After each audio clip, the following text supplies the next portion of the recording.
Woo! Welcome, everybody around this beautiful world. Jurgen Klopp talked about climate change, something we've got to talk about. We've got to talk about that to protect this beautiful world. But this is all very, very exciting stuff. The beginning of the Premier League season. So just before it kicks off, and we're some 2 hours before Crystal Palace versus Arsenal kicks off, we're going to go through our predictions, not for the weekend, but for the entire season. And I haven't done an introduction for a while, and I had about 5 minutes to write something before this started. So I wrote a little intro, and why not? Here it is. Humans have always been interested in divining the future.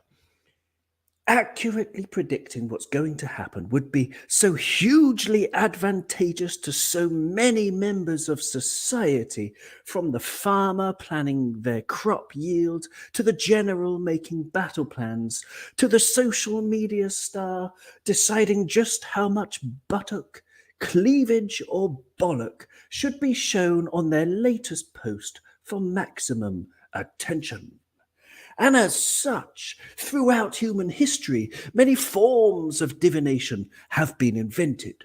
For example, French mathematician and fun lover René Descartes believed that a mathematical model could be discovered that would be able to explain everything that has happened and everything that will happen. Whereas the ancient Greeks, for example, had something called spodomancy, where the future could be read from the cinders, soot, or ashes from burnt sacrificial offerings. Therefore, here with me today to examine the metaphorical cinders or ashes or soot of our sacrificial Twitter virgins are Liam, Ryan, Douglas, and Alan. And it's an absolute joy that you're all here with me. We're going to kick off, and anyone watching on YouTube, you can get involved in the chat. Gary Richards is here already. He says, tally ho, Owen. Tally ho, Gary. Welcome. And let's get going. So tarot cards, tea leaves, crystal balls out. Put your crystal balls on the table, guys.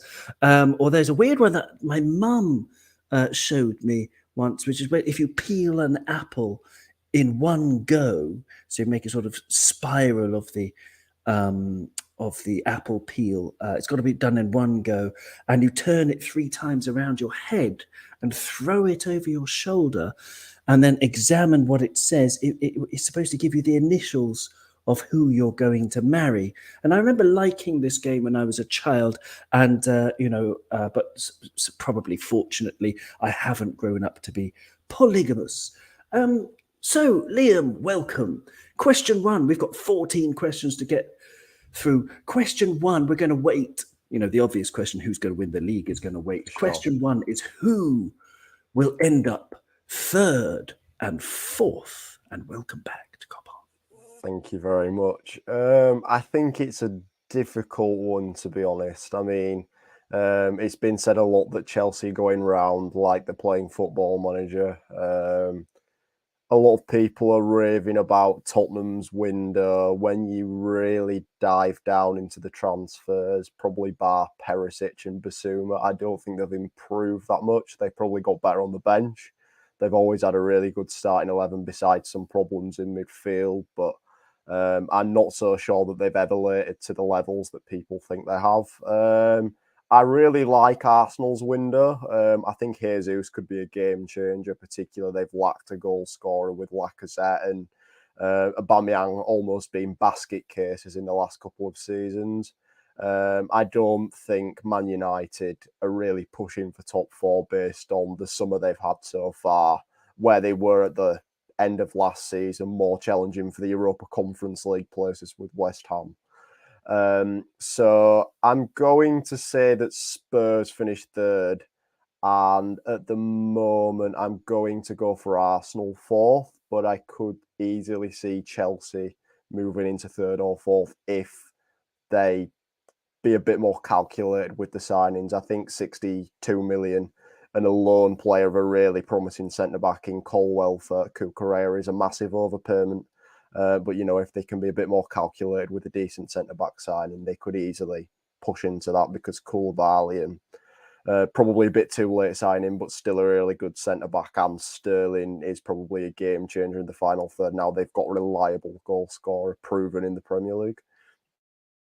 It's a great answer. And Chelsea are very interesting. Great to have Rene B in the chat. He says Chelsea have bid 70 million for Fofana, but it's been rejected by Leicester, and that will be the last offer. Fofana's a wonderful talent, and I agree, Liam, if they do manage to recruit one or two players, and I mean, for me, they would definitely finish fourth. For me, it's Spurs and Chelsea. Spurs because their manager is really fantastic.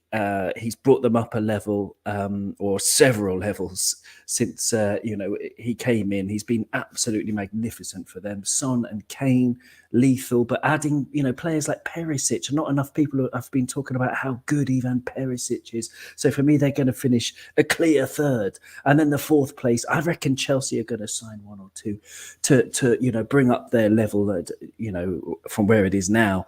And they should get fourth ahead of Arsenal, who will start well and fade away. Mark my words, they will start well and fade away. Gabriel Jesus will score some goals, and then he will revert to type and forget where the goal is from 6 yards out. Ryan, welcome back to Cop On Podcast. What are your thoughts on this? Who will end up third and fourth? So, really good way of sort of framing the conversation now. I think Tottenham will finish third. I think the one signing that they've made that for me is going under the radar, and not without reason, is Clement Lenglet on loan. Now he was patchy at Barcelona, but I think he is more consistent than Davinson Sanchez. Back three, if you like, central three of him, Lenglet, Romero and Dyer is reasonably solid.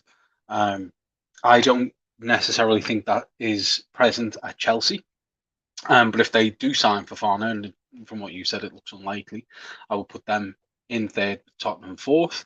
But as it stands, I put Tottenham third, and I think Arsenal fourth, but I am not terrified, but certainly monitoring Man United's progress based on, yes, it was only pre-season, and yes, it was only the first game of pre-season, but they walloped us 4-0. I think I think Man United have been lacking two things for a long time.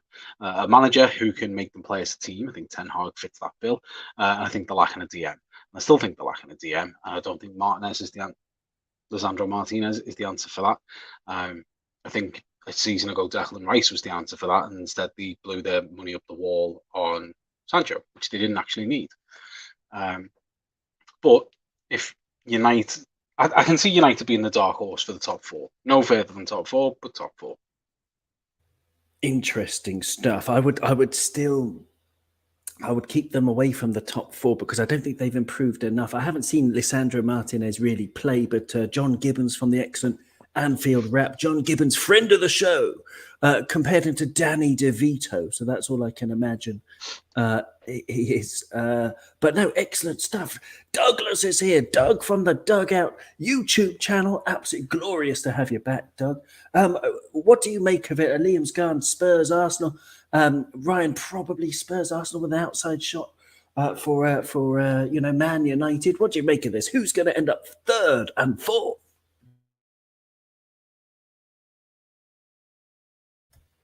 Oh, you're on mute. I was on mute there. There we go. Yes, I wasn't just a silence. You weren't. I didn't offend you. Okay. For me, I think Spurs are going to finish third. I think their signings are amazing, to be honest with you. Perisic was a very, very good signing. I think Jed Spence is a very, very good signing. Basuma. All right. Less said about Richarlison, the better. Longley, I agree with Ryan. I think he's going to be a very, very good player for Tottenham. And yes, he was patchy at Barcelona, but not every player succeeds at Barcelona. And then fourth, I think is a toss-up between Chelsea and Arsenal for me. I don't think United are going to be anywhere near the top four, unfortunately. To be honest, and if I had to call it at the moment, Because of the Champions League aspect of it, I would say Chelsea. Because Arsenal and Man United are both in the Europa League, and that is going to disrupt them, I think, with Thursday, Sunday football. So for me, Spurs third, Chelsea fourth. We are in absolute agreement. Excellent stuff. Great justifications there, Doug. Couldn't agree more if I tried. Alan, are you here? Because you were here with a video, and now your video's disappeared. Yes, he's back. He's back with us. Alan, welcome back to Cop On. Delighted that you're with us. What do you reckon? Do you agree with anyone? Have you got any different answers? Oh, don't forget you're on mute as well. Oh, I think we've lost Alan's audio somehow. Have you got the mic button? Yes. Say hello. Oh, I don't know. He's waving at me and pointing. It looks like he's going to sort out his microphone. Okay, we'll come back to Alan on that, and we'll move through some of the comments. Absolutely lovely to have Statman Stubbs with us. How are you doing, guys? Very good. Thank you very much. Rene B talking about the Fofana links, and then he had that Fofana's asking price is 80 to 100 million next year in the transfer window. So great knowledge, Rene B there. Do let us know where you get that info from, but that sounds very interesting. Thanks for adding that. Great comments there. Gary Richards, he says, one thinks that Chelsea will finish third and Liverpool will be champions. Well, there we go. I like the use of the word one. The third person to refer to oneself is underused, one thinks, in society. Absolutely lovely comment there. And, there are plenty of questions to go through. We're going to go through to the next one, which is, if I can bring up the list. Yes. I'm going to go in reverse order, starting with Doug, because I think we've lost Alan for now, unfortunately, with technical issues. Doug, who will be the best transfer of the summer? Wow. I'm actually going to say, I'm going to say Basuma to Spurs. I think Spurs are needing a midfield, just a midfield powerhouse in that midfield. And I just think you look at Basuma and you look at Højbjerg, that's a very good midfield now for Tottenham. They had Harry Winks, they had obviously Højbjerg as well. But for me, I just think Basuma is such a good player for that Spurs midfield. So I would probably say at this moment in time, I would say Yves Basuma. It's a very interesting answer. Yes, I mean, I was following Yves Basuma's progress at Brighton. He certainly made a lot of it. I mean, off the pitch, we won't get into, those disgusting rumours and things. But no, what a player. Absolutely fabulous player. And you're right. Yes, him and Højbjerg, very destructive at the base of the midfield in front of the back three that Ryan was talking about before. Ryan, what about you? Your best transfer of the summer from any club? So I'm going to be a massive hipster. I'm picking Taiwo Awoniyi for Nottingham Forest. I think he's going to buy somewhere between 12 and 18 goals this season for them and keep them up. Also, former Liverpool player, couldn't get into the Liverpool squad due to work permit issues, thanks Brexit, which is why we didn't get him, or why we couldn't keep him. But I expect big things from him this season. I mean, you've got a beard, so you're entitled to your hipster views. This is absolutely wonderful. Yes, and for the audio listeners, he's dancing probably to some kind of London-based obscure indie band. Excellent stuff. Well done, Ryan. No, I agree with you though. He's a big unit. His shoulders are wider than the Mersey. He looks like he would absolutely terrify a lot of defenders this season. So it's a great shout. Liam, what about you? The best transfer of the summer from any club?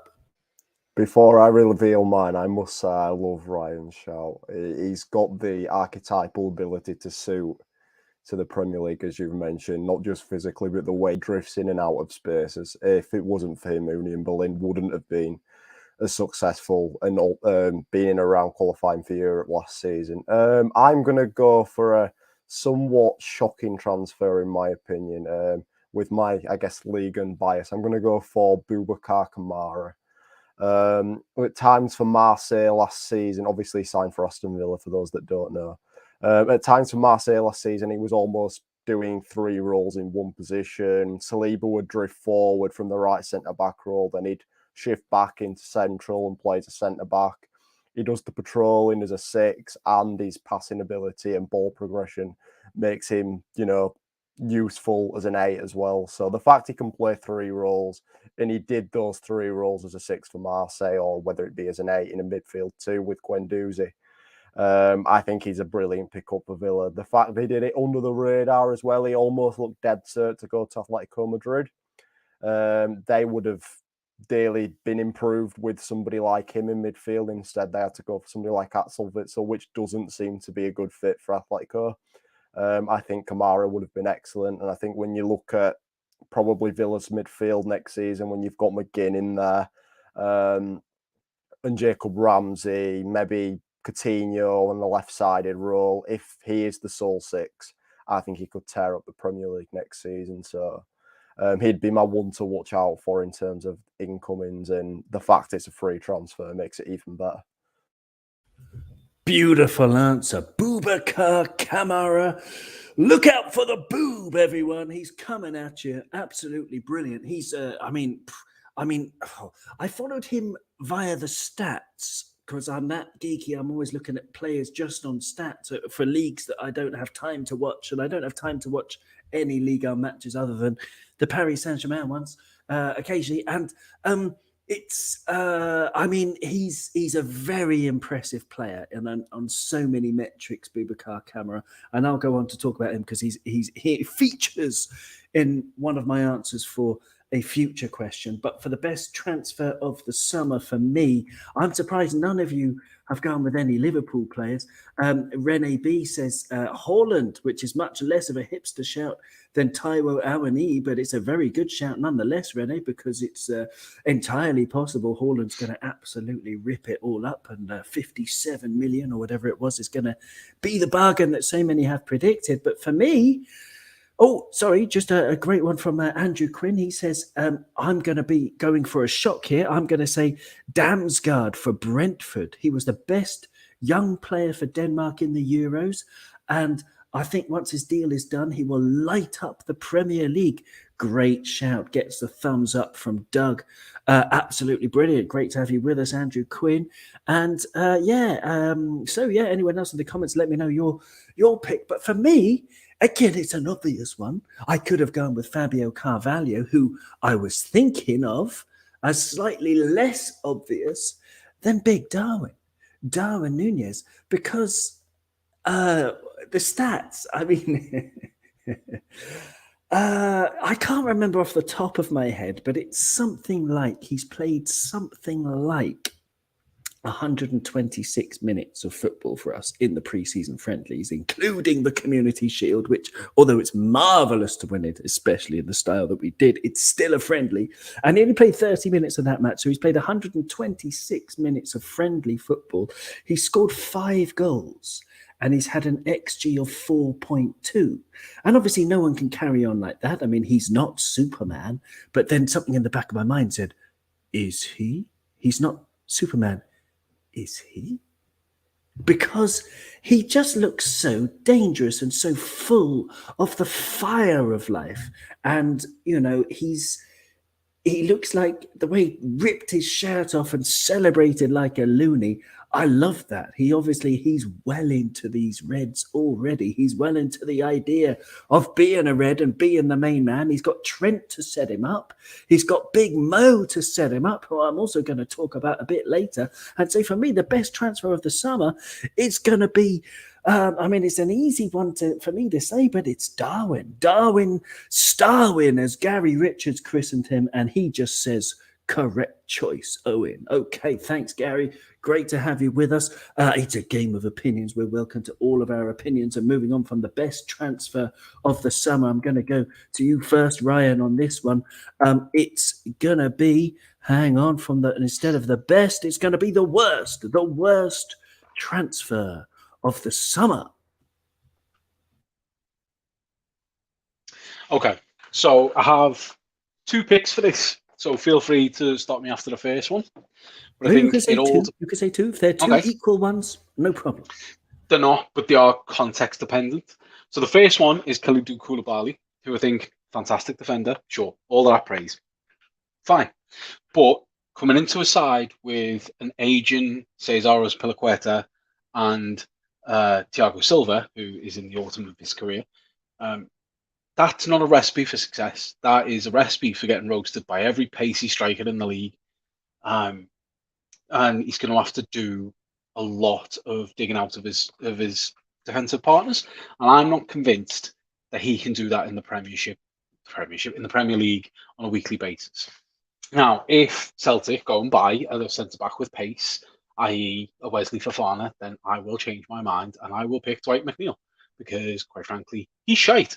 Like, I have as many goals and assists. Excuse me. Shite McNeil, exceptional pun work. But he's got as many goals and assists as I have in the last year in the Prem. And that, how is he worth 20 mil, 21? Like, it makes no sense to me. He's yet another, he's somewhere between attacking midfield and a forward. Let's buy him. Like Gylfi Sigurdsson, like Alex Iwobi, like Yannick Bolasie. Like, insert any name you want. Like, Everton are chock full of shit players, and he's just another one that they've spent. Dele Alli as well, another one. He's another one that they've spent money on and isn't going to provide enough end product for them. So, yeah, he's my other pick. I mean, it's a beautiful answer. He was one of my 2 as well, Dwight McNeil, or Shite McNeil, as he's just been christened. But to correct you a little bit, and I hate correcting people, but he did get 1 assist in the Premier League in 35 starts plus 3 substitute appearances. So, I mean, it's basically the same as none, unless you also got 1 assist in the Premier League last season, maybe, Ryan, turning out for one of the hipster clubs. Then maybe. But you didn't spot me playing for Brentford. Yeah, exactly. Yeah, getting the assist from the goalie position. Very nice.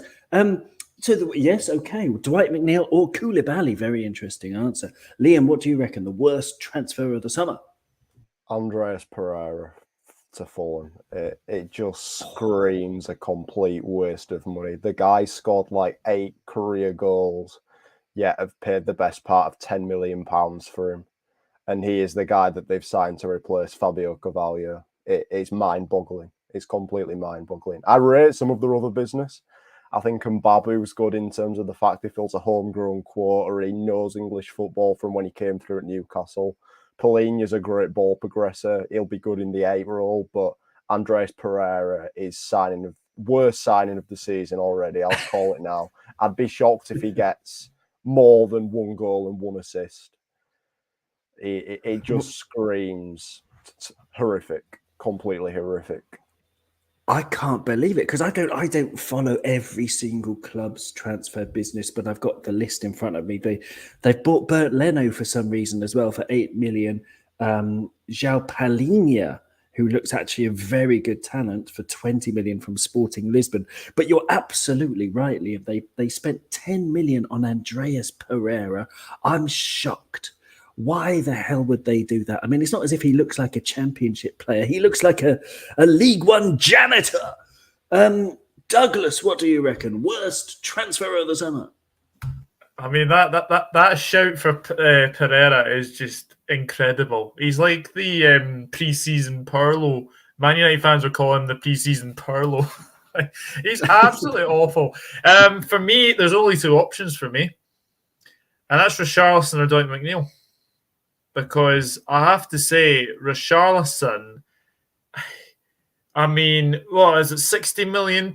And like Everton are now paying, like, yes, like this Onana, like, I don't know if that's a good signing or not. They're getting Idrissa Gana. To be fair, Everton's transfer business this summer is baffling at best. They're supposed to be going forward, and yet they're getting Idrissa Gana back. That's going backwards. So the fact that they've signed Dwight McNeil, who let's be honest, had an absolutely woeful season at Burnley. They've signed James Tarkowski on a free. That's not a bad signing. James Tarkowski is a very good Premier League defender. But yeah, Spurs spending 60 million on Richarlison. What was that? And yeah, for me, Shite McNeil, as Ryan says. So yeah, for me, Richarlison or Shite McNeil. But if I had to pick one, I'm going to go Shite McNeil because it's the Ev. Can I jump in on Dwight McNeil? I think he's getting unnecessary criticism. Oh, go on! I like to hear the other side of the coin. Go on. They were absolutely woeful last season. He's feeding chances. Valvegos was a decent signing. I'll give Burnley that. But Ashley Barnes, Ashley Barnes couldn't hit a cow's ass with a banjo. Let's be honest. In some hindsight, yeah, he didn't come up with the goals. He's a bit more of your archetypal winger, get the ball to the byline and cross it in. But I think with the way that Everton are going to play this season, the fact they need to sign English players, I think he'll be a decent signing. 20 million's probably a push, but he's still young. He can improve. Maybe it were a bad season last year, but I don't know. I think Shine McNeil is extremely harsh. It's funny though, but okay, no, very good, very well defended. Although I do have to correct you, it's not that Ashley Barnes couldn't hit the cow's ass with a banjo, because I've just googled. The Guinness Book of World Records has crowned the stalagpipe organ the world's largest instrument. So he couldn't hit a cow's ass with a stalagpipe organ. Okay.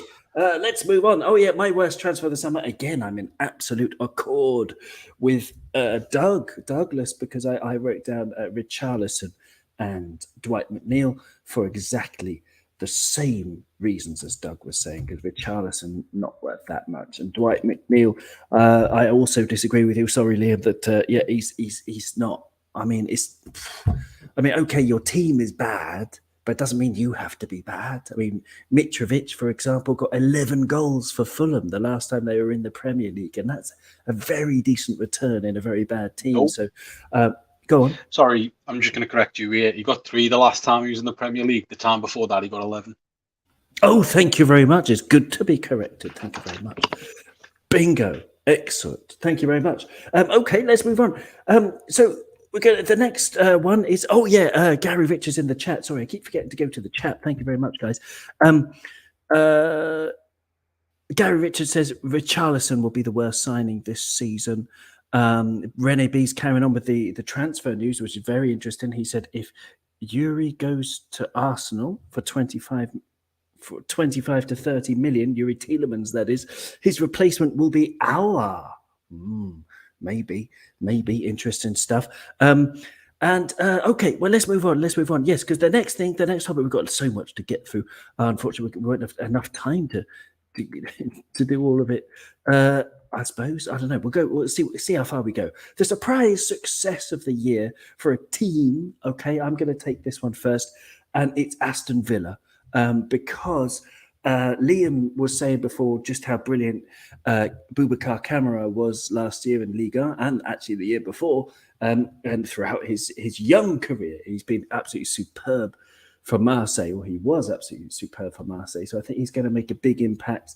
I do think that Leon Bailey, who's been banging them in pre-season, will add to their upfront options. Their upfront options are very good. They're not reliant on Danny Ings because he's going to get injured, or Ollie Watkins, who can be inconsistent, but they've got lots and lots of players who can come in and out of that team. Buendia, Coutinho, the midfield looks a lot stronger. And I just think that, maybe it's wishful thinking, because I do wish Stevie well, but the surprise success team of the year for me will be Aston Villa, because not enough people are talking about them.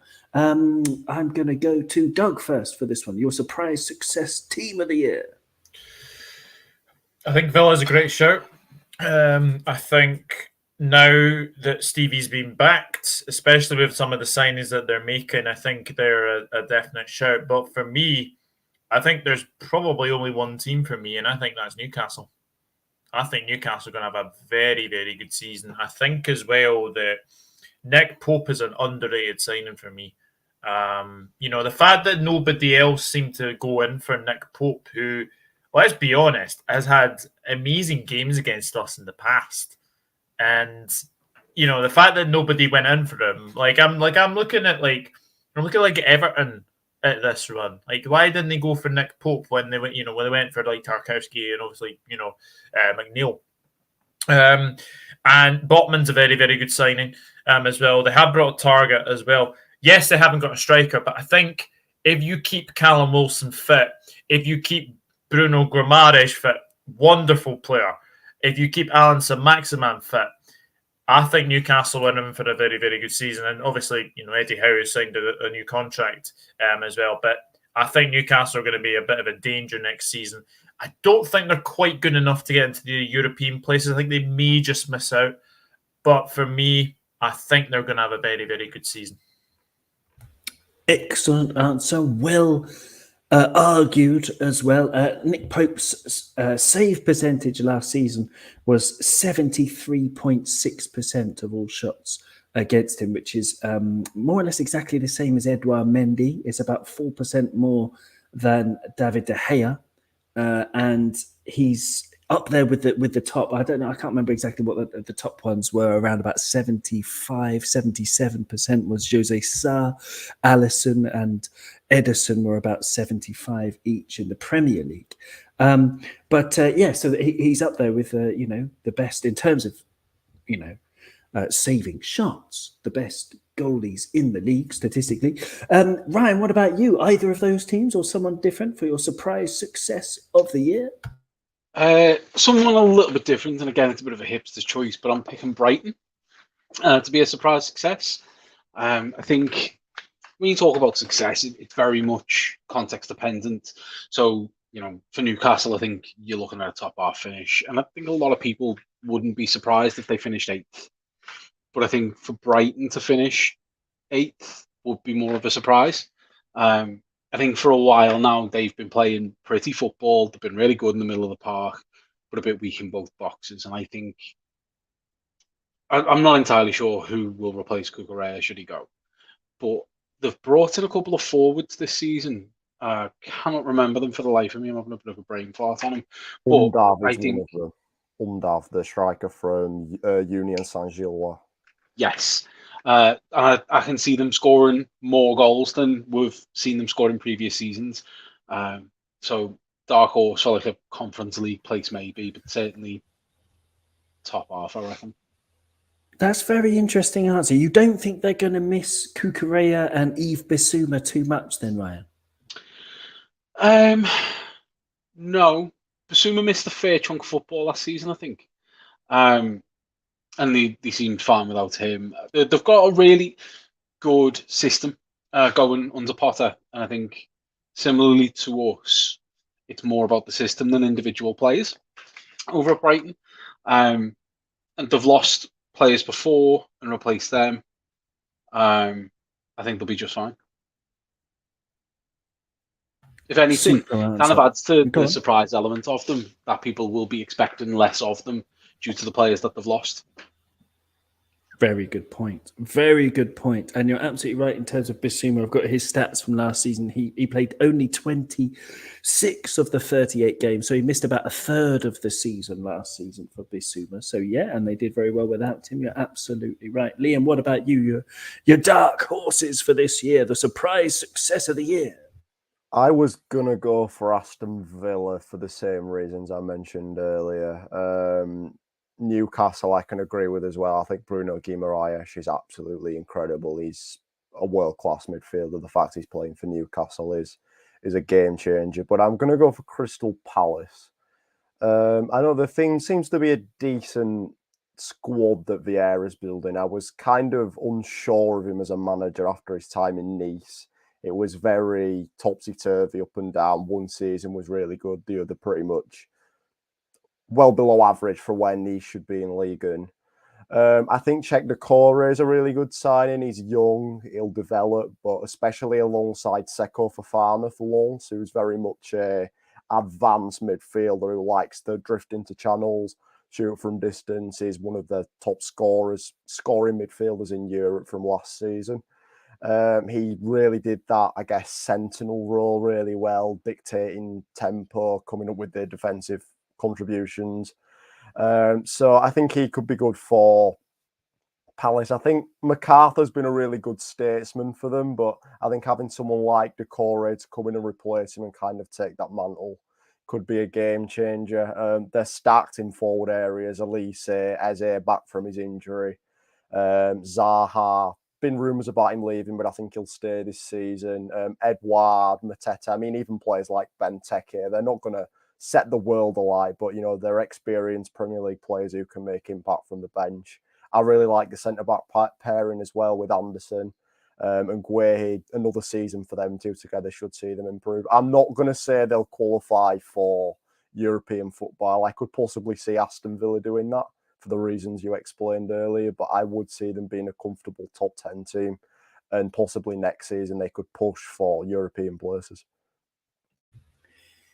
You see, I agree with everything you're saying, but for one reason that you haven't mentioned, and this is a smooth link in case you were wondering, into the next category, which is the surprise failure of the year team, my choice is Crystal Palace. Because a lot of people are thinking similarly to you, Liam, in that they are indeed stacked. But I think they're judging, for example, players like Eze on 2 years ago. The Eze of 2 years ago, both pre-injury, but after the injury, I saw him come back, and yes, he came back, and there's still a player there. He's still an extremely talented footballer, but he's lost the zip. And he might get it back after, you know, he might shake that rustiness off, or at least clean it off with some kind of chemical. And, you know, he might come good. But I think the main man, was Conor Gallagher for them last season. Every time I saw Crystal Palace, although they had lots of, you know, Elise was fabulous. Tyrick Mitchell, is that his name? Their fullback, their young fullback, absolutely superb player as well. But Gallagher was the one who was, you know, the kind of loony of the team. He was like a sort of, you know, I don't know how much Weetabix he eats or how much Coca-Cola he drinks, but he was zipping around like a man on a sort of Weetabix high in every match, and he was dominating games time and time again. So I think they're going to miss Conor Gallagher too much, and this is why I think they will struggle. And I don't want them to struggle. You know, I like Crystal Palace fans. I really love them as a club. I think they have great songs. They generate a great atmosphere. I hope Patrick Vieira does well as a manager for many reasons, but I just see them missing Conor Gallagher so much that they're my pick for surprise failure of the year. What about you, Ryan? Where are you going with that? The surprise failure of the year, the team. So I'm going to pick Southampton. I think they're in deep trouble. I think Livramento was probably their best player last season. If it wasn't him, it was Broha. Both of those are not going to be available because one's gone back to his parent club and the other one is sidelined with a serious injury for the foreseeable future. They've signed a bunch of kids who I'm sure have all the talent in the world and very high ceilings, but they're not at those ceilings right now. And the Premier League is a very unforgiving place. I think their end of season form last season was poor. Now, there were a couple of other shouts in there, which I'm going to leave to the rest of the lads to pick up on for their surprise failures of the year, but mine's Southampton. It's an absolutely superb answer. I'm just bringing up the form table for the end of last season, and Southampton 18th in the table. From their last 9 games, they won 1, drew 2, and lost 6. And I think that might have been like 4 or 5 in a row in there. And yeah, it's a great shout for the surprise failure of the year. Where do you stand on it, Doug? I 100% agree with Ryan. My pick was Southampton as well. I think that they are a striker less. Like Shane Long's gone. There's talk of Forrest Watt and Shea Adams as well, which is very, very interesting. If he goes, then they're left with Walcott. I'm not sure about Southampton. Look, Gavin Bazanu is a very good signing for them. I think he is a very, very good signing. He is one of the the best Irish goalkeepers out there. Joe Aribo played well at Rangers, but for me, he doesn't suit a Hasenhüttl style of play. And I think some point this season, I think Hasenhüttl either walks or he'll be sacked, because I think Southampton's owners are a little bit, maybe not the owners, maybe it's the fans. I think they're getting a little bit fed up of Hasenhüttl. And I think if a big job comes around, I think he'll be away. So yeah, for me, my surprise failure is definitely Southampton. Great stuff. Rene in the chat, he says, goodbye, take care of yourself. Thanks very much for joining us, Rene. Great stuff. Gary Richards in the chat, he says, one can see, he's persisting with referring to himself as one, and I thoroughly appreciate that, Gary. He says, one can see Newcastle beating both Man United and Arsenal. One can see that. But he's going for his dark horses, Nottingham Forest. And what's the opposite of dark horses? Dark seahorses, being the surprise failure. He's going for Manchester United.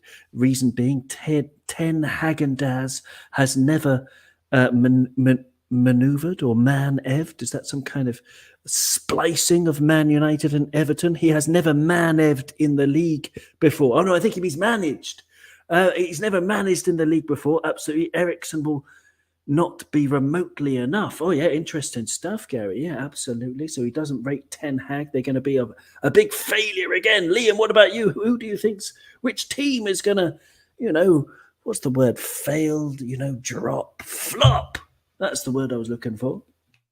I've kind of got two here. I think Leicester are on a downward spiral. I think Rodgers will either be the first to be sacked or walk off his own accord. I think they're probably going to lose Fofana. I don't think they're going to be able to turn down 80 million because that's the sort of club they are. Buy and sell, recruit well, sell for a profit. They would be doing that with Fofana despite spending 35 million on him when he was only 18. Especially after, an injury. Who knows whether that thing won't recur again at such a young age where he's still developing. Maddison could leave as well. I don't know, just the fact they've not signed anyone. Rodgers went into this window saying he wanted 6 new players. They've got nobody. Vardy's knocking on. He still seems to defy expectations, but I don't think he's got the legs to continue playing 30 games a season. They're relying a lot on Daka to really find his feet in the Premier League. I think he's capable of that, but whether it's enough to, push for European places, which is what Leicester should be doing, a club of their recent success should be challenging to break into top 7, possibly top 6. It's only 2 seasons ago we were talking about them finishing the top 4 ahead of one of us or Chelsea. So yeah, I think it'll be Leicester, and then I'm not convinced on Nottingham Forest. I think whilst Awoniyi is a good signing, Lingard would be a good signing. I'm struggling to think of others. O'Brien and Toffolo from Huddersfield seem like good signings. Nico Williams. Nico Williams. Good signing. Nico as well, yeah. Individually, they've signed some good players. But when you're going into a window signing what looks like could be 15 players by the end of it, because they're still in the market trying to sign players. The latest one being Remo Freuler from Atalanta, who was a good midfielder. But getting all those to gel in one transfer window feels like a massive ask, and they've got to hit the ground running, which I don't see them doing. So I think Forest will go down. I fancy Fulham or Bournemouth's chances. Bournemouth haven't strengthened, but with the money they spent in the Championship, and Solanke being a much more complete player than when he was back in the Premier League playing for us, I feel like they've got a better chance of staying up because they've not taken the QPR effect at it, where they've just signed a load of players. I expect them all to come good, and I don't think they will. So probably more Nottingham than Leicester. If Leicester manage to keep all of the prized assets, they'll probably be okay. But I don't see Nottingham Forest staying up like many people. Beautiful answer. Very soundly argued. Thank you very much, Liam. Okay, the next one is the Golden Boot winner. I'm just going to come up straight out with it for obvious reasons. Mo Salah. There you go. That's my answer. You can imagine why. Douglas, what about you? Golden Boot winner? 100% agree with you, Mo Salah. I think everyone's talking about Holland, everyone's talking about Nunes, but for me, Mo Salah, new contract. He is a man on a mission this season. I think he's going to get his 5th Golden Boot. Oh, he's such a beauty. He's such a beauty to watch. With the pressure off, Ryan, the no more media speculation. That's, gone with the wind escaping from someone's fart in a cathedral.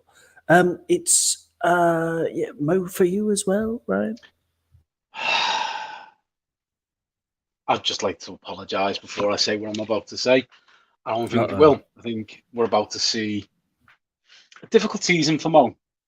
I think part of the reason for his downturn in goal scoring output was because of the fatigue that he built up. Going away to AFCON, playing 120 minutes, 3 games on the bounce, playing pretty much every minute he could for Liverpool on his way back, constantly tired, all of that. Sure. I think the other reason he doesn't score as many is because Mane's in the middle. Because it worked really well for us. We're all made up with it. But I think he didn't play the role the way Firmino would. Or even the way Jota did. They're all different in their own right. I think Nunes does more of what Mane does than what Firmino does in the 9 position. And if Nunes starts every game, Salah's going to struggle to have the same impact that he's had. Now, having said all of that, I hope I'm wrong. But if I'm not wrong, then the top scorer will be Haaland because he's going to score at least 20 goals because he is. Not Harry Kane, Ryan? Nope, not Harry Kane. Harry Kane's a weirdo. Okay. He's got too big a tongue and a weird hairline. Looks like a bad guy. But Son's a bigger goal threat, as proven by last season. But no. I think it's, super answer. Super answer indeed. What about you, Liam? Golden Boot winner? I'm going to go for a Charleston. No, I'm only joking. Salah for me. I can't see him not doing the same. I kind of accept some of what Ryan said, that possibly Nunes' style may conflict a little bit with him, but I think we saw the other side of his game, that he can create a lot more as well. He can do that as well. He was the top playmaker last season. But I just think with penalties, the way that he drifts in and out on that right side, I just can't see him not being the top scorer in the Premier League next season. It almost feels inevitable at this point. But Haaland, for me, I'm not so sure that he'll hit the 20-goal mark. He'll spend 25% of the season out injured. I think we saw it against us in the Community Shield a little bit. Some of his play was nice, but he's going to have to learn to play a different way. Or City are going to have to learn to play a different way to get the best out of him. It's very much power play, in behind, in defenders' faces, which, we saw some of against us. But then again, I don't know whether it's something in his head, but that miss in stoppage time was absolutely catastrophic. I don't know. I think it might take him a couple of months to find his feet. He's got the advantage of not going to the World Cup, though, although you can say the same thing about Mo. Haaland reminds me of, if you want to feed sharks, you get a bucket of chum, which is like the fish and guts of various things, and it's very bloody and it's full of this like weird meat. You fill a bucket with chum and you chunk it over the side of a boat. That bucket of chum reminds me of Erling Haaland, and I'm not quite sure why. Let's move on. The most assists in the Premier League. I've been umming and ahhing, toing and froing all day. Mo or Trent? Mo or Trent? I'll go for Mo as the Golden Boot winner because I think he will get 26 goals. I think Darwin Núñez will get 24 goals.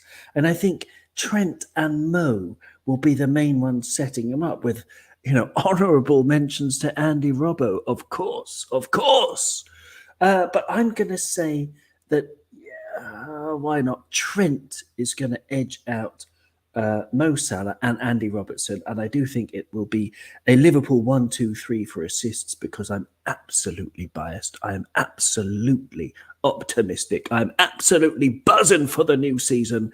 And Doug, will you argue against me?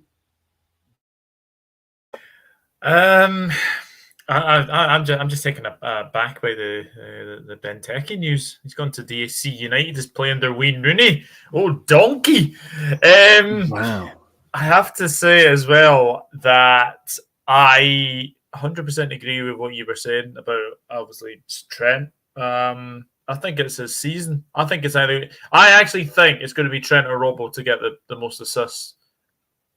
I'm going to go. I'm going to back my Scottish captain, Andy Robertson. Beautiful, beautiful. It gets a muted, as in his microphone's muted, but a round of applause, an enthusiastic round of applause from Ryan. And I'm just going to give you a metaphorical one because I've got a cup of tea in my hand. So I think it's a beautiful answer. Yeah, you've got to go with your Scottish captain, Andy Robbo, because I don't think we talk about him enough on Cop On. He's just he's a beauty, isn't he? Like, you know, these new pictures from the James Webb Telescope, and people around the world have been astounded by the beauty of deep space and all the mysteries that it brings up. Perhaps the universe is indeed infinite instead of having come from any kind of Big Bang. That sense of wonder and awe is something I get from Andy Robertson. So, I mean, do you feel the same, Doug, about your Scotland captain? Yeah, Scottish Braveheart is what we like to call him down here, Yes. and he's a very, very good Scottish captain as well. And yeah, I just think a lot of people are looking at Trent. I think they're looking at Salah, but Robbo and Trent are like the two big ones for assists every season. So I'm going to back Robbo. Excellent stuff. The Dream Weavers on the wings. What do you reckon, Liam? Most assists this season in the Premier League? I'm going to destroy the Liverpool theme, and I'm going to say Kevin De Bruyne gets it. KDB, injury-free. I may contradict myself with the Haaland stuff, but even Alvarez, he looks a little player. The fact you've got him delivering balls to those quality of strikers, I think it's a match made in heaven somewhat. You know, he can score goals as well, and it all depends on if Bernardo Silva leads, but he arrives in the box as a goal threat, as does Foden, as does Mahrez. I think he's key to everything. Everything at City seems to go through De Bruyne, and he's probably the best midfielder in the world. So I think he's an obvious answer for next season if he stays injury-free, as you've just mentioned.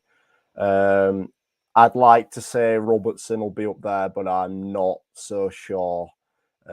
I think Diaz will be a bit more of a creator for us this season down that left-hand side. I could see Diaz being up there as well, but I'll stick with De Bruyne. Excellent answer. I mean, let's beautifully argued again. But you're a bit of a traitor for not picking a Liverpool player. No, I'm only kidding. No, pick whoever you like. I sent this list of questions to our WhatsApp group earlier, and Darren Wild pointed out that there was a glaring omission. So thank you very much for this topic from Darren. He asks, who's going to be the first manager sacked, and why, Ryan, is it going to be Fat Frank? Won't be Fat Frank, because Fat Frank's going to walk under his own steam, save his image. He's going to cite something about broken promises and just get off. Probably about 24 hours before the end of the window. And that way you can go and get another Prem job in 6 months. Do you think he's that intelligent, though? Because that would be an intelligent thing to do in the circumstances. I think he's that self-serving. And that'll do. Okay. If I can just really quickly come back to the previous question, because I didn't answer it and I want him. Excuse me. I'm terribly sorry. Yeah, go. Yeah, no worries. So I was going to say KDB, so I'm glad that Liam picked that up for me, because I didn't want to be a traitor twice on the bounce. And now I get to bang the drum for my local hero in the same way that Doug did, and pick Trent, because I think having Nunes there, that extra striking option for us, a little bit more physicality, a little bit more verticality in the box, will just be music to Trent's ears. He's got all of the strings in his bow. And now he has someone in the box that can get on the end of a high cross, where Firmino, Mane, Salah couldn't. To an extent, Jota could, but I think to a greater extent, Jimenez will. And yeah, to answer the question that was actually asked of me, Frank will walk before the end of the window, I think. Excellent. And so who's going to be the first manager sacked? Are you going with Oh. Southampton's manager, Ralph? Klopp of the Oaks? No, I don't think they'll sack him.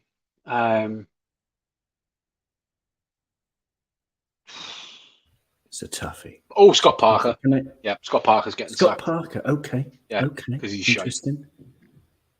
Not rated whatsoever. That's a very succinct answer. Scott Parker, because he's shite. I like it a lot. He's just so Very damn good. bland. That's what it is. Yes, he is bland. He's blander than a pair of beige flannels, isn't he? He's yeah, absolutely. Okay, well, no, it's a great answer. Absolutely. What do you reckon? Will it be Bournemouth, Scott Parker? Who do you think, Liam? What do you reckon? The first manager sacked. I agree with Darren. It's going to be Fat Frank. Where do you stand on it? I think I touched on it earlier. Whether he walks or is sacked, I'd go for Brendan Rodgers. I'm just not convinced that Yes, Leicester are going to. B-Rog. It just feels like everything's gone off a little bit to an extent. Based on the fact I'm convinced he might walk, I could see it being Marco Silva as well. I don't know. He just feels like that sort of manager who would be sacked within the first 6 games. Fulham seem like that sort of club as well. The most similar to Watford, because if Watford were in the Premier League, I'm pretty certain we'd all be saying Watford's manager. Yeah, I wouldn't be asking this question if Watford were still in the league. Yeah, I'm not. I think Everton will be okay this season. I'm not sure about Frank being sacked. I think he's got too much of a buy-in with the fans because the fans absolutely hate the owners. So I think he'll be okay. Excellent answer. Very good. Thank you very much. Doug, where do you stand on it? First manager sacked? I mean, Marco Silva is a fantastic shout because he has a 30% win rate in the Premier League with Watford, Hull, and Everton. So he's not a very good manager for the Premier League. I'm going to go for someone big. I'm going to go Thomas Tuchel. I reckon if Chelsea start really badly, I reckon Thomas Tuchel might walk. Because I'm actually, if you think about it, look at the players he signed. Koulibaly, Sterling, Cucurella. Are these Thomas Tuchel signings? I'm not convinced. I think they might be Todd Bowley signings. So I think if Thomas Tuchel doesn't get what he wants, I reckon he either walks or he gets sacked. I think Thomas Tuchel. It's a really, really good answer. Bowley it reminds me of L. Bowley, his name, Bowlly, who was a singer from the 1930s and 40s. Not many people know him, but great singer. Check him out, L. Bowley. Hang Out the Stars in Indiana. One of my favorite songs. Let's move on. The next one, who's going to get relegated? I'm not going to ask for your reasons why, because they're shite. The relegation chances, according to the bookies, Bournemouth top of the list, 45% chance of going down. Then Nottingham Forest, 44% chance, and Fulham are also around about 44%, 43.83% chances, followed by Southampton, Brentford, Leeds United, Everton, Wolves, Crystal Palace on 13.61%, and Brighton even make that list 7.46%, according to the bookies. Ryan, what do you reckon? Who's going down? Bournemouth, Southampton. I think the third one's Brentford. Another team that struggled second half of the season. Were in free fall until they got Ericsson. Lost Ericsson. Not sure Damsgaard replaces everything that he had. Not sure Damsgaard makes them good enough to stay in the league. I think they got it. Excellent answer. So yeah, you two quickly, if you don't mind, the other two guests. I'll go to Douglas first. Who's going down? Bournemouth, Fulham, Southampton. Can't get much quicker than that. Bournemouth, Fulham, Southampton. Liam, what about you?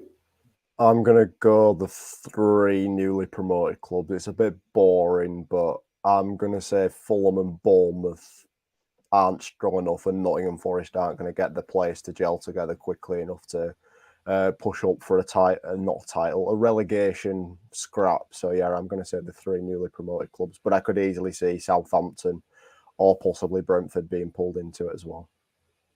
Excellent stuff. I mean, I know I'm biased, but I've gone with Viev. With Fulham and Bournemouth, I think Forest, they will gel just enough. They'll be about, 17th. They'll hover above it. I think they'll be maybe even higher than 17th. But Bournemouth, Fulham and Everton are my choices. Now we've got 3 more categories very quickly to do. So the most improved Liverpool player is the first one. And I'm going to go throughout the season, a bit of an obvious one, but I'm going to go Harvey Elliott. I was umming and ahhing between Harvey Elliott and Fabio Carvalho, because I think they're both going to make, giant strides, moon-like strides this season. They're going to go miles and miles. It's really exciting to see all the possibilities. It could be Curtis Jones. It could be even Trent Alexander-Arnold, even though he's already sublime. He could go to the ridiculous. What do you reckon, Liam? The most improved Liverpool player this season? I feel like I say it every season, but I'm going to say Naby Keita. I still think there's a player in there that we've not unlocked. I think his responsibility in midfield this season is going to be more than it ever has been, to be honest. I think Klopp, as much as he loves Henderson, there's a bit more of a reliance on him than there has been in the past. I think week in, week out, Henderson would have been one of the first names on the team sheet. I think Naby's got a bit more of a claim for it. I think Thiago and Fabinho, if they're fit, they're guaranteed to start. But I can see Elliott and Keita pushing for that a bit more, and I can probably see it being Naby Keita. I think he's got the ability in games where we struggle to cut defenders open or to pop up with a goal. I think it was Newcastle. He scored the opening goal and it was the only goal of the game. He can be that sort of player. He did it a lot at Leipzig. So, yeah, I'm going to go for Keita. It probably won't happen, but I'm a bit deluded and I love him. So, yeah, Naby Keita. No, you're welcome to it. Me too. I think it's a beautiful shout. I think he's going to team up with Darwin as well. A pacey guy who just runs down the middle. Naby's going to find him time and time again. That's absolutely brilliant answer. Ryan, what about you? The most improved Liverpool player this season is going to be? Oh, I don't know what you're pressing, Ryan. You're flipping around. You're flipping around like an ice skater, like a figure skater. And I think your mic is muted. I can't seem to hear you. I'll go to Doug for the moment, and you can maybe come out of the call and come back. Doug, what about you, the most improved Liverpool player? Harvey Elliott. I think his season was cut short due to injury last season. And I just think this season, I think he's, again, a man on the mission. And I think he'll have a good season. So, yeah, I'm going to go Harvey Elliott. Probably followed by Carvalho, because I think Carvalho will get a lot of games, and I think he'll surprise a hell of a lot of people. It's so much to look forward to, absolutely. What about you, Ryan? Is your mic back? It is. Sorry. Yes, Joe Gomez is my answer. Most improved from last season will be Joe Gomez. He's going to be back to his 2019 best, and Liverpool are going to win all of the things. All the shiny things? All the shiny things. Oh, man, that would be the greatest season ever. Absolutely lovely. I love that. I love the optimism, and why not? Cheers. The penultimate... Sorry. Okay. The penultimate topic for today, before we warm up, we're about 45 minutes from kickoff, the big kickoff of the season, and it's the Premier League's biggest idiots. Now, today, Martin Tyler this morning said some absolutely despicable comments, for which he's since apologised, which is a classic PR trick. Whether he means it or not is for you to decide. I know my opinion. But he had actually, compared. He seemed to compare, Hillsborough. He said Hillsborough and other hooligan-related events or something similar. So he seemed to compare Hillsborough to as a hooligan-related event, which he has since apologised for, which is a good thing to do, PR stunt or not. He's distanced himself from his own comments. But when we mention the Premier League's biggest idiot, I mean, Martin Tyler, he already held the crown before today, arguably. But by the end of the season, if we're not too sullied by today's idiocy, extreme by Martin Tyler, then I don't know. Who else could it be apart from him? The Premier League's biggest idiot. I mean, we are, in a league with, characters like Mikel Arteta playing "You'll Never Walk Alone" on the training pitch, which is hilarious.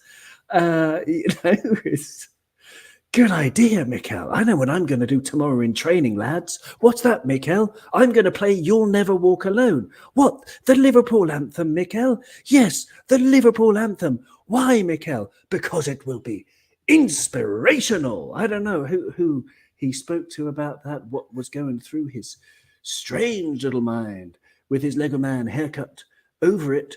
Doug, who was the Premier League's biggest idiot? Is it just Martin Tyler, or should we just go with that? I have two words. Mike Dean, head of VAR. Oh, bloody help us. We've got it all to look forward to, haven't we? Oh, I'm dreading it already. Absolutely. Liam, what about you? The Premier League's biggest fool. I'll just say, yeah, I agree with you on Martin Tyler. You can't get away with being arguably the face of the Premier League with, all these adverts on Sky, and it's live bollocks, and saying stuff like that. It's just not acceptable, and he of all people should know better. But if I'm going to take the question real, give you a proper answer, I'm going to say Todd Bowley from Chelsea. I just think the way he's going about this transfer window, I appreciate that they weren't able to really offer Christiansen and Rudiger contracts because of everything that was going on with Abramovich, extenuating circumstances apart. That's fair enough. But this transfer window, being so public, getting rid of what is quite a competent board of directors and recruitment team in Marina Granovskaya and thinking you can do it yourself, just feels like a pretty big mistake. And I think it could see them miss out on top four. And based on that, Doug Shout might not be a bad one in terms of Tuchel being sacked. If we're going towards Christmas and they're not up there because of what would be pretty obvious in a catastrophic window, he could be a candidate for that. So I'm going to say Todd Bowley, but I echo everything you've said about Martin Tyler, a complete knobhead.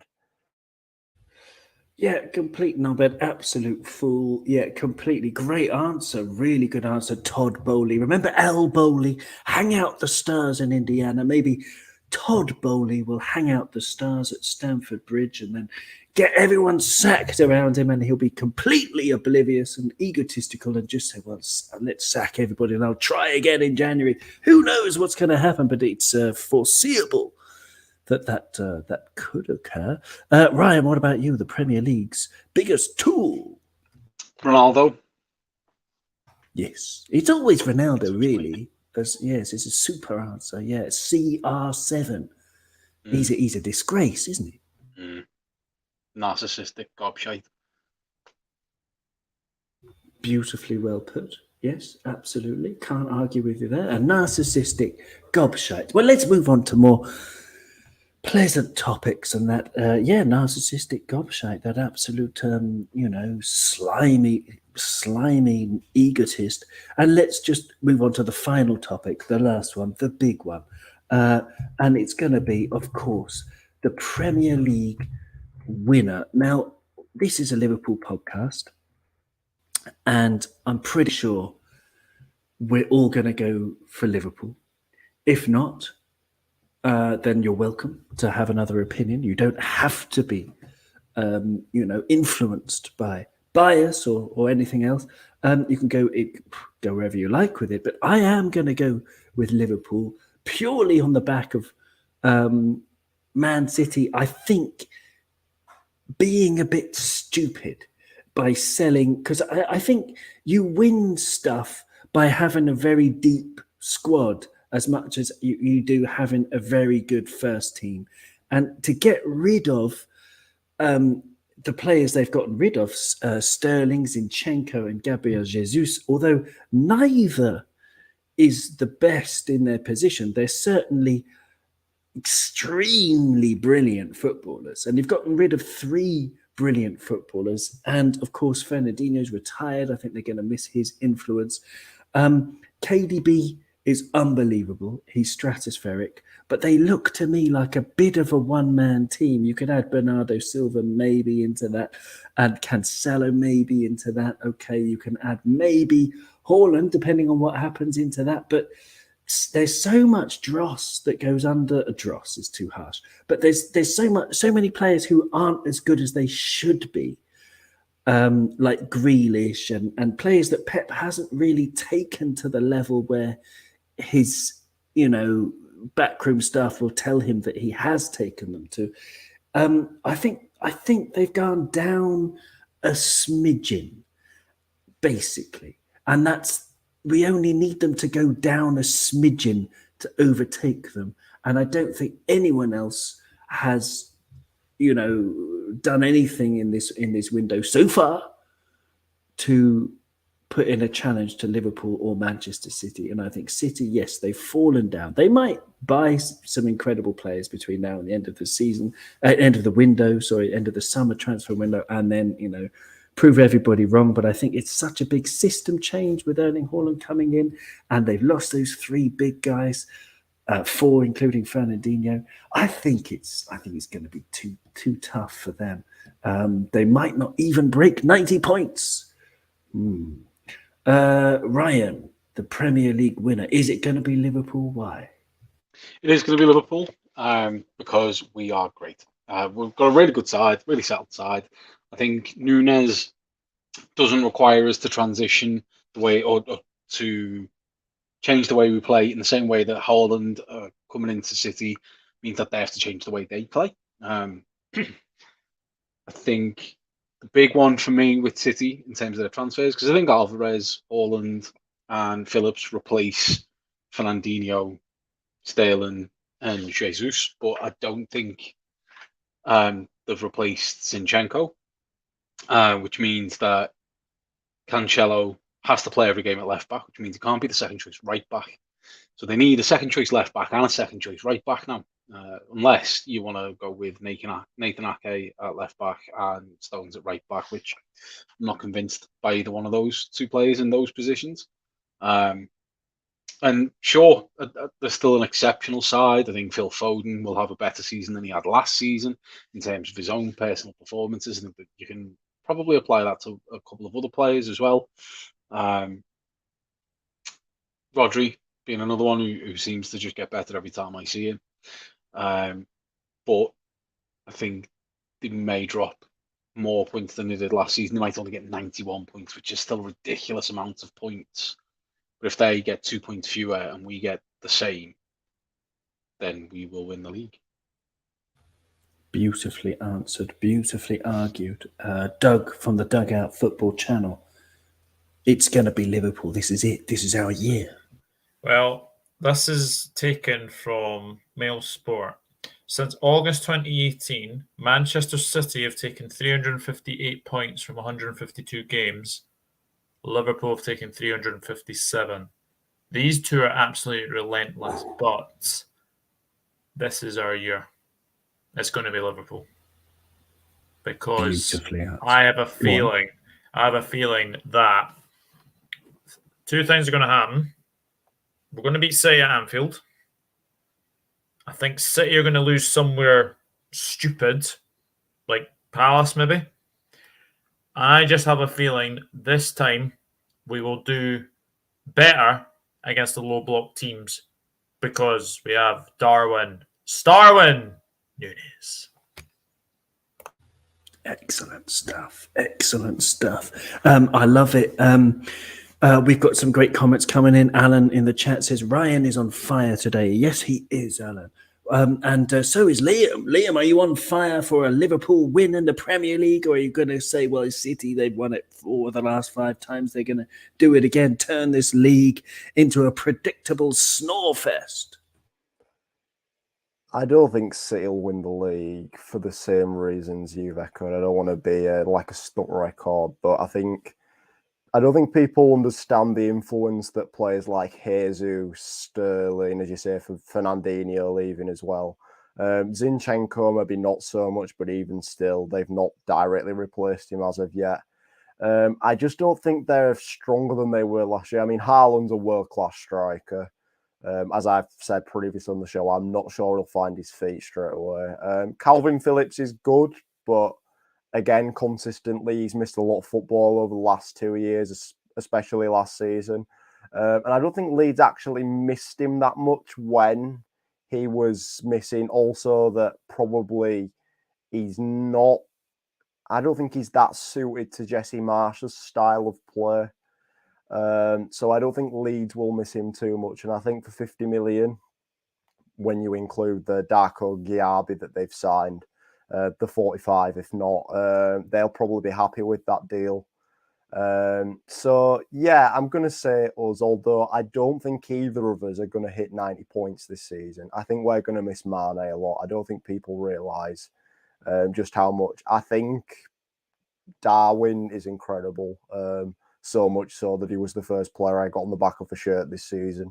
I love the scenes at the weekend. I think we've put a marker down on City already. Being in the stadium's probably one of my greatest experiences, being in a football stadium, even though it was the Community Shield.